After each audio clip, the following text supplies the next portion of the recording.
I'll be very happy to have your questions now.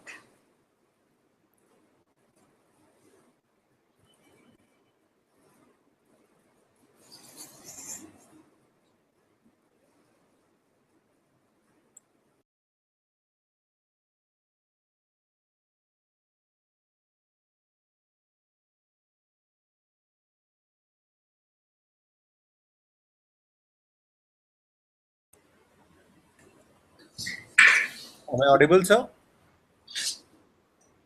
Yes, please. Sir, I would like to know SMEs, those who are interested in exports, how should they take the process forward? For them, it is very complicated as they are wearing many hats and managing many things.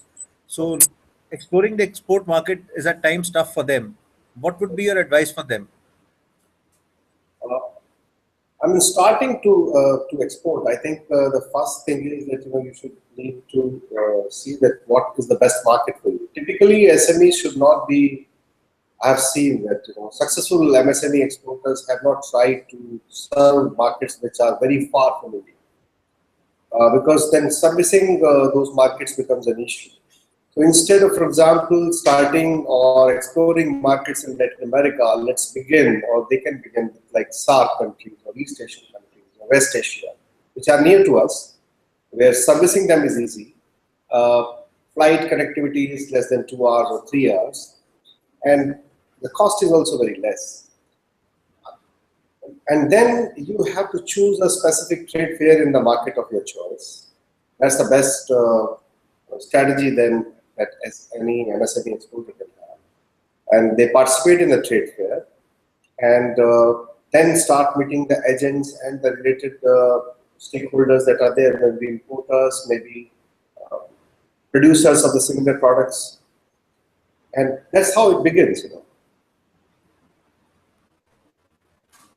But participation in trade fairs and choosing the market near the country, I think these are two important aspects. Third, I think increasingly that is becoming important is compliances. If you want to serve a market, do some bit of a research that what kind of compliances, standard compliances are needed for your product. And that is increasingly becoming extremely important, whether it is textiles, whether it is leather, whether it is electronics these days. So compliances one has to see that, whether you can comply with those standards, and you have laboratories, tests of which are recognized in those markets.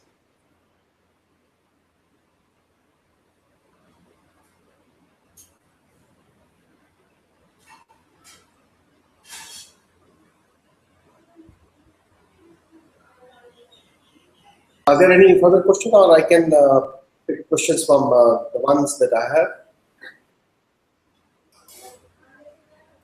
So, you can go ahead with the questions which you have already received, sir. One of the questions is that how important is it for SMEs to diversify and explore new markets? Well, I think everybody needs to keep exploring new opportunities for diversification. And the reason is that over a period of time, both the businesses and your customers change. And unless you also diversify into newer areas, demands of the customers, because their demands also will change, their tastes will change. So it is extremely important that you work on exploring new opportunities and see that what are opportunities available through diversification. I have seen that increasingly now in India, because domestic market is not growing the way people were expecting in the last couple of years, so they have started exploring new opportunities and have started diversifying. For example, into public procurement, supplying to government, or in defense, because the defense sector is exploring and offering new opportunities. And some of them have started also working through offsets in defense and procurement. So I feel that, I hope that answers the question that how important it is for the MSMEs to diversify. In my opinion, this is extremely important.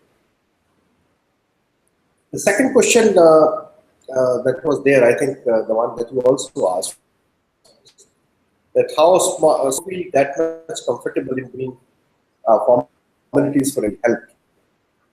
See, in exports, the first major barrier is that there is a high sunk cost for exploring new markets. What I mean by this is that, for exploring a new market, you have to spend a lot of money. And that is why all over the world, governments that are interested, that were interested in supporting SMEs, they provided either subsidized assistance or have provided them special assistance so that they can participate in trade fairs, they can explore newer markets. So basically, it is to reduce the cost of exploring new markets. And second important factor was that market intelligence. Now, individual companies cannot really gather market intelligence that much because that again is a highly capital intensive exercise. So what typically governments have been doing, for example, the US government, that they have been, by spending their own money, they have been gathering the market intelligence and providing them to the SME export, especially small businesses. So there are a lot of SME support programs that are there in US, export first, and some interesting programs. I think we can learn from them, and that's how I think we can also take advantage. Then there are certain risks also if you are exporting to, if you are entering into international market. And the risks, of course, pertains to first the payment. The second would be there would be different standards in different countries.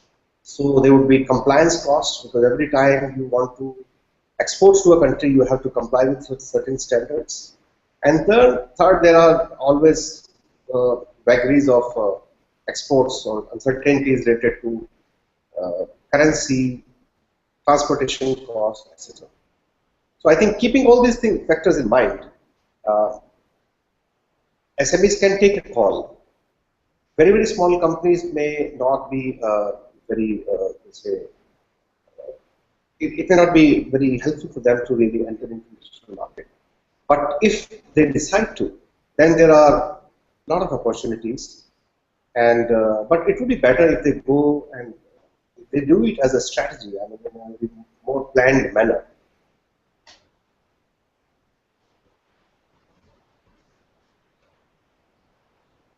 Third question that is there before me is the checklist for SMEs while looking for new market. I think, as I said before, that participation in trade fairs is the best way in the selected market. Then knowing about the standards and compliances, and you can also explore possibilities of collective marketing.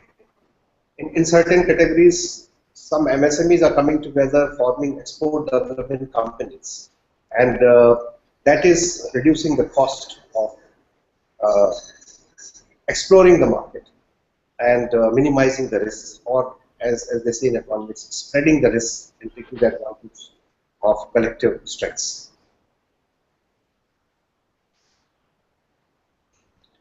Another question that has come is that what is my message to SMEs in Mumbai and how should they explore the growth path? Well, if you're sitting in Mumbai, the two biggest advantages that you will have is the nearness to the port, the largest port in India. And the second advantage is the presence of a very thriving financial market. So based on these two strengths, you can think of businesses where these critical inputs could be leveraged.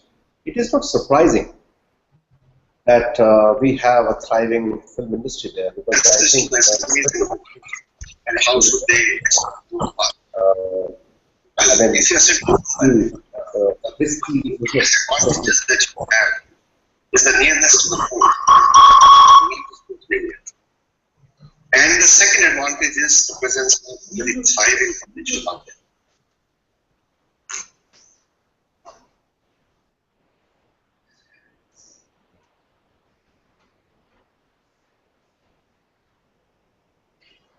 I think that if the technical glitch is over, I can say that it's not by incidence that we have a thriving film industry in Mumbai.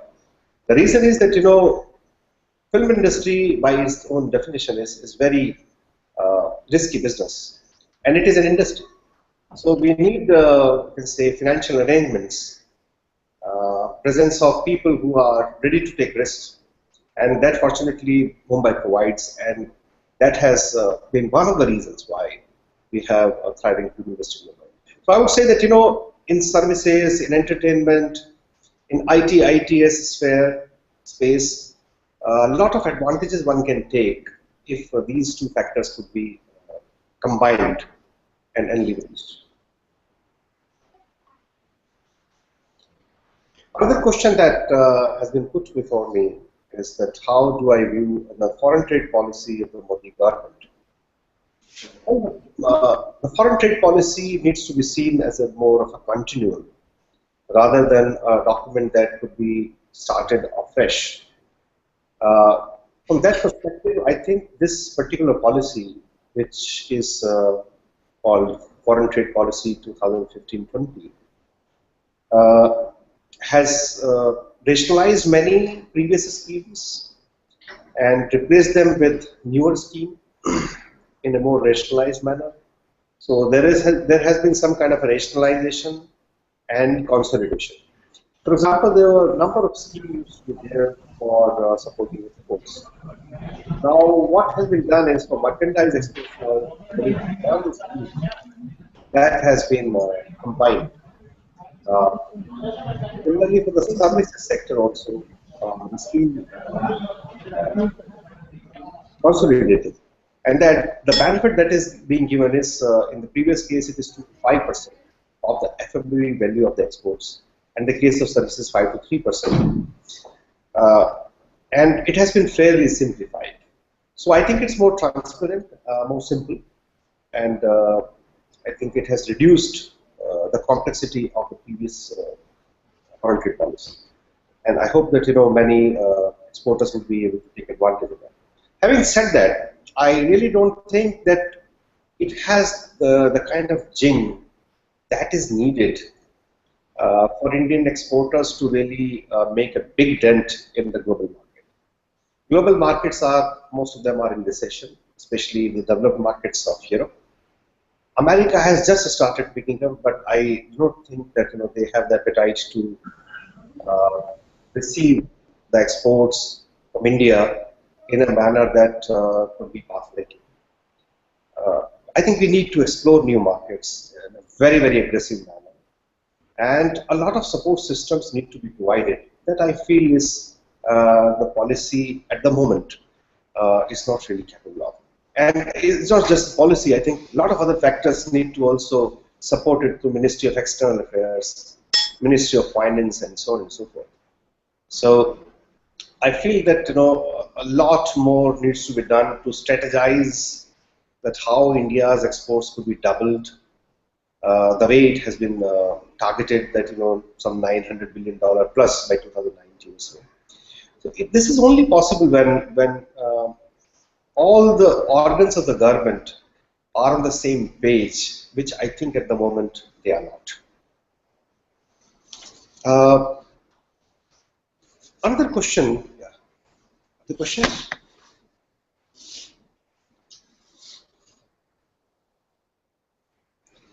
Well, how important the importance of technology in connecting to newer markets.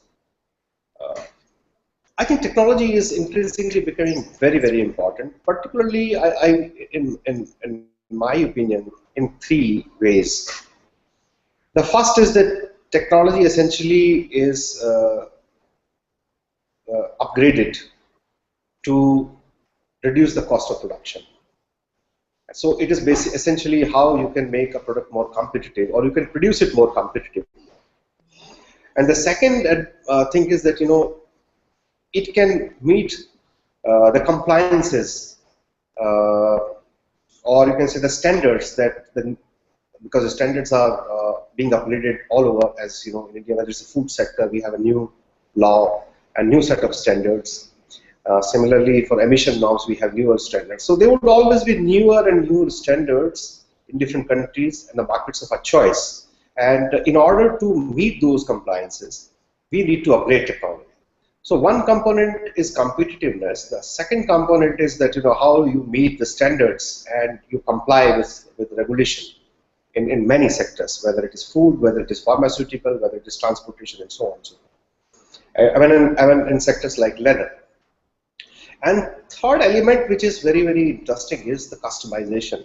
With additive printing technology, I think enormous amount of customization may be possible or will become possible in developed countries.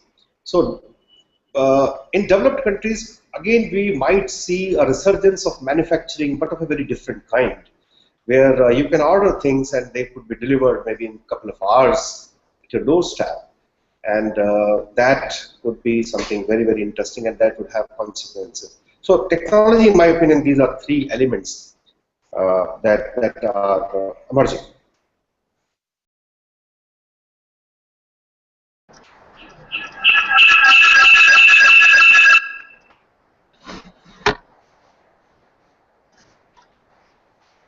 Do you have more questions?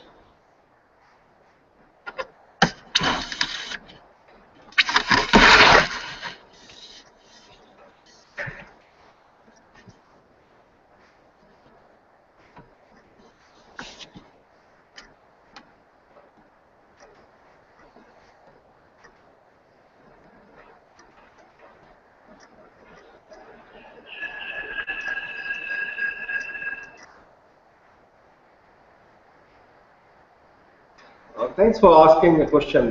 Mita has asked that how our MSMEs compare with that of Germany and US. I think there are differences of various scales, I would say.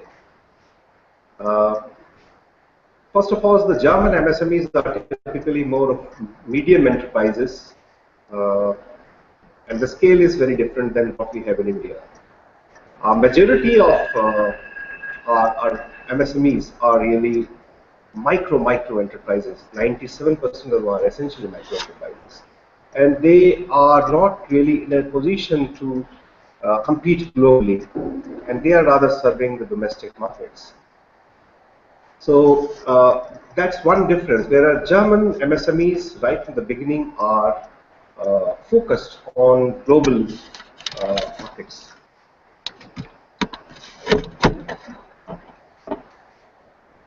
And another difference is that German MSMEs are also part of larger global supply chains, because many German companies are world leaders in their own spheres, typically in automobile and in capital goods sector. So that's another difference, that we do not have that kind of global presence as yet as German companies have and some American companies have. And many MSMEs have been riding the presence of the world leaders like Siemens or all the top names in the automobile sector. We might be emerging, like Tata's have really broken some ground in certain countries. Hero has broken some ground in Latin America. Bajaj has done that. And similarly, some MSMEs that have been riding or been part of those supply chains have started also exporting. But I think we are in a very, very nascent stage. And one of the major differences is that the scale of economy in our case has been very, very small.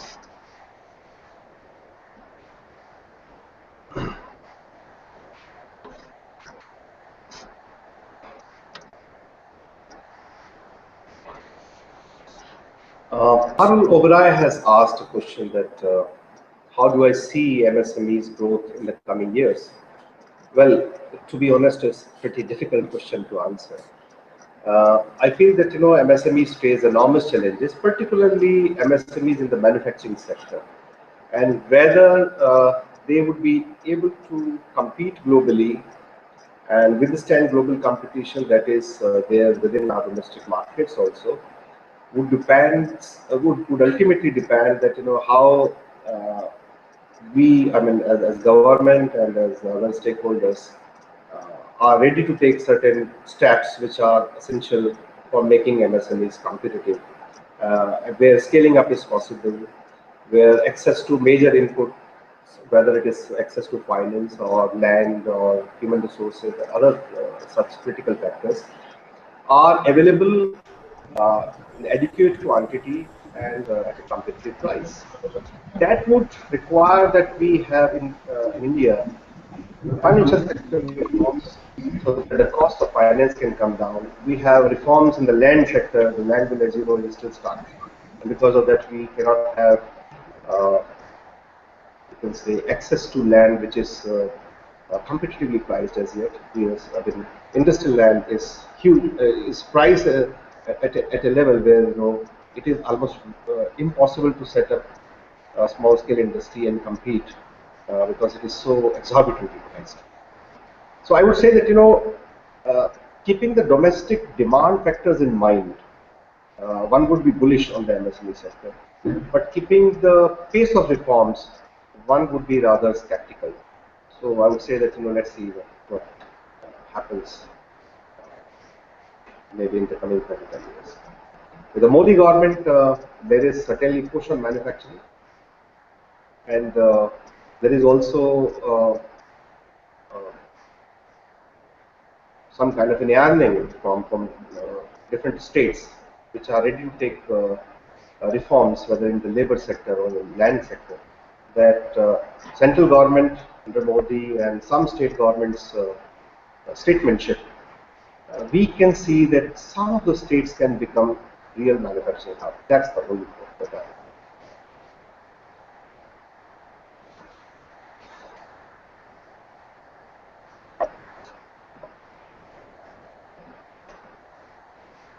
Can we have questions?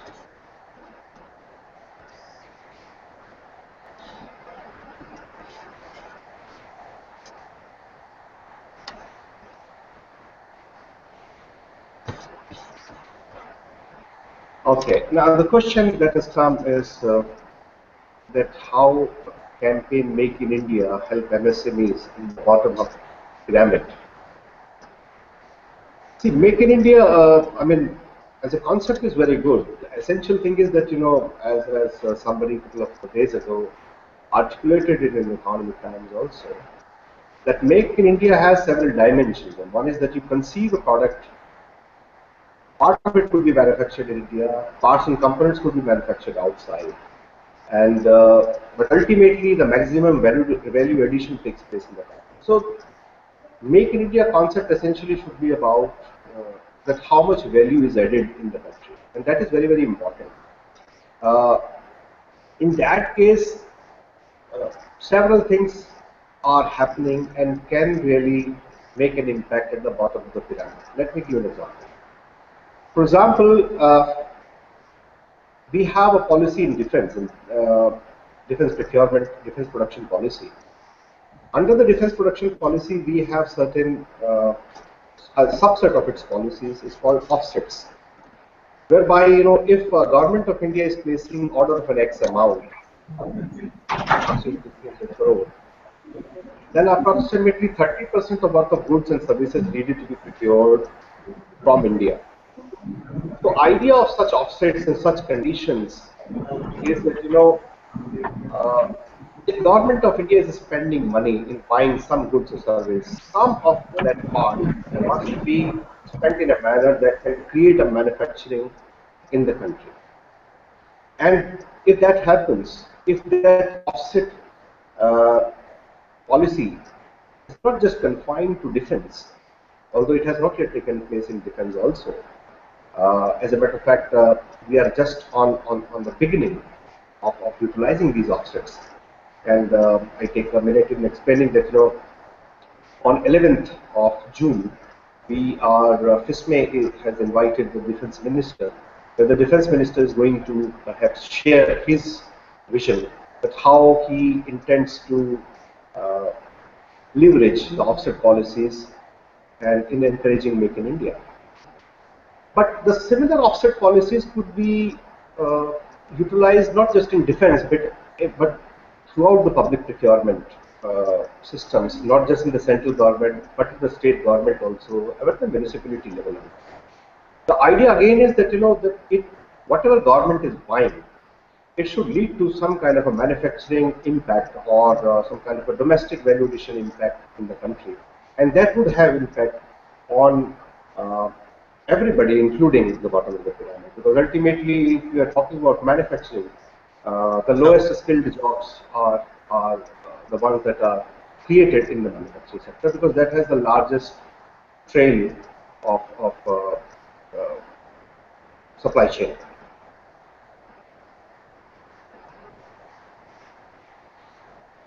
sir, what are your views on zero defect, zero effect?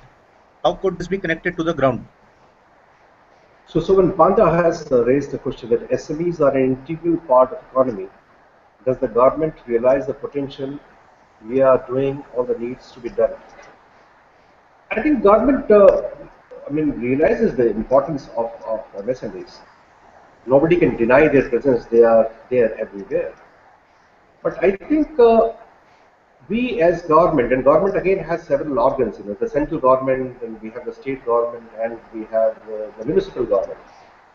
I think the biggest challenge so far in India has been that the importance of MSMEs, the sense is not really aligned when we are talking about municipal government and the state government and the central government. Industry is a subject which is in the concurrent list of the constitution. That means uh, the responsibility of promoting industry lies both with the central government and the state government. Some of the legislation are promulgated by the central government and some by the state governments. And there is some overlap also. So I think one major uh, challenge that is there before us, and particularly if we learn from China there, that the prime responsibility of promoting the industry has been of the local government. Only a couple of weeks ago, in FISME we had received a delegation from Huzhou.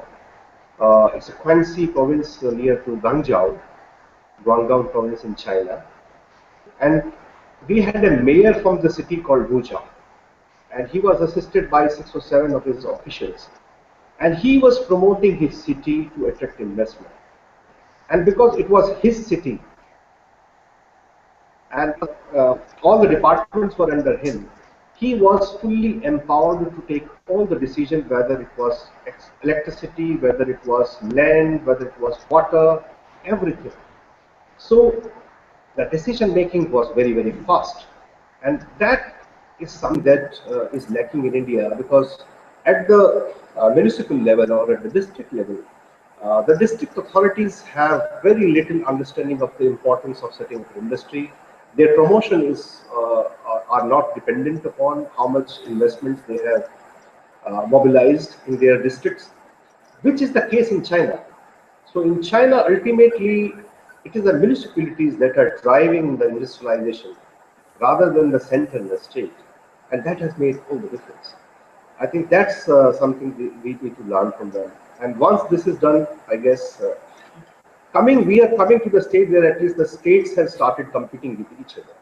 But I think what we need is, the districts and the municipalities need to compete, I guess, in order to attract investment, and then be sensitive to the needs of the industry. Tanuja has raised a question that how important is it for SMEs to work for the digital assets? Well, some of the SMEs who are already utilizing the technology and the digital, let's say, tools, they have started realizing the importance of digital assets. Not many, although, and not many are now utilizing the digital tools as much as perhaps uh, they are ubiquitous in other countries. But I think in a couple of years, when the convergence of technology, of mobile and internet and everything is happening more and more, and with governments providing kind of a push, because now government is pushing the businesses to utilize this technology, because they are increasingly accepting all the forms, all the data, compliance, you can say information only through internet, and that makes very, very important for SMEs also to be sensitive that that data which they have sent to the government, or data which is sensitive, their own assets, their own IPRs, they are properly they say uh, are in the safe custody. Uh, Friends, thanks for raising some important questions and giving me an opportunity to share my thoughts with you. I think it has been a good learning experience for me, and I hope that I'll have opportunities to come to you uh, more often on this platform. Thank you very much.